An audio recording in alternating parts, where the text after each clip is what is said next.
So this is the best red iPhone setup on a budget. So no, I didn't go to the Apple Store and spend a lot of money on a red iPhone. Instead, I went to the D brand website and I picked up this skin for about 10 bucks. Now, I don't know about you, but I would rather spend 10 bucks and put a skin on my current phone instead of selling this phone and buying a red iPhone and taking a loss in the process. So 10 bucks for this skin, I think shipping was like $1, and now my phone looks 10 times as better with this red skin on.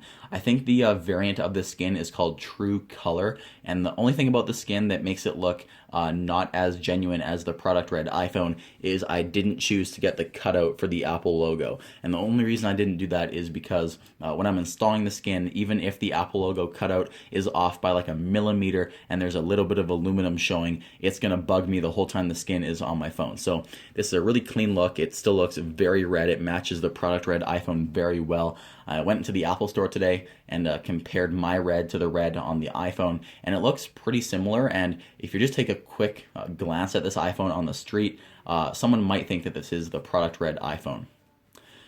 So I installed this skin taking my time.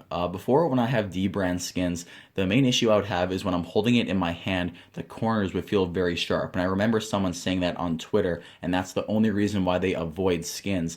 And I kind of discovered something when I was installing this skin, and it pretty much has changed the way I'm going to install my skins now forever. And pretty much in the instructional video, when dbrand tells you to smooth down the edges with a microfiber cloth, what they don't tell you is you should probably heat up those edges with a hairdryer or something before you smooth down the edges. Now, they do tell you that you need a hairdryer for the installation, but they don't tell you to heat up the edges before you smooth them down. And doing that, it really led to the material getting soft, and when you rub it with a microfiber after installation, these corners here, the little flaps that you have to put over the edge, they pretty much feel like it's one uniform piece. Before, it was really sharp in my hand. The corner kind of dug into my palm here when I was holding it. But when I took the time and I heated up the corner and I really rubbed it down with that microfiber cloth, that friction, it got rid of the corner, and now this skin feels so nice in my hand.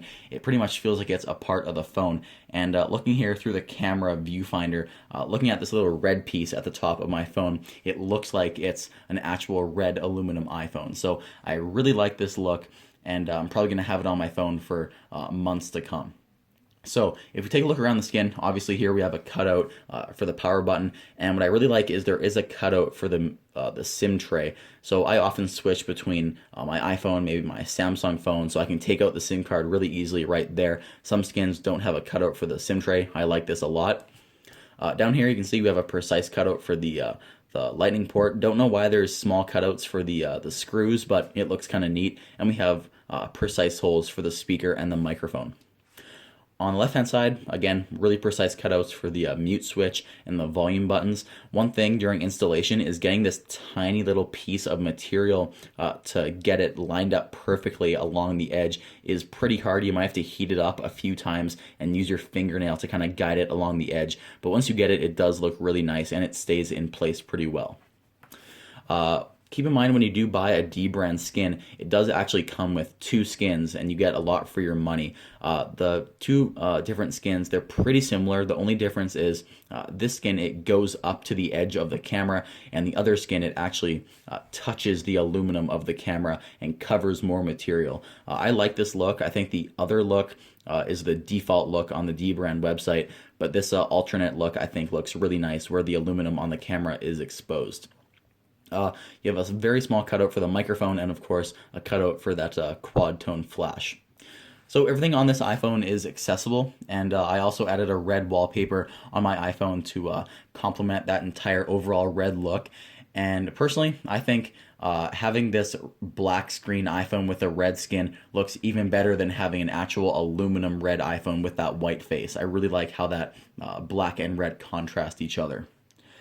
So guys, I'll have a link to D brand skins in the description down below. If you want to pick up a D brand skin, again, I really recommend going with the True Color variant. It feels very nice in the hand, and honestly, when you buy it on the website, it doesn't look like it does in person. I was actually surprised with how well this looked on my iPhone. It looked way better than it looked on the website. So if you have an iPhone and you want to get that red look, you can go ahead and pick out the true color variant and pick the red option, and then I'll give you the closest look to that product red iPhone.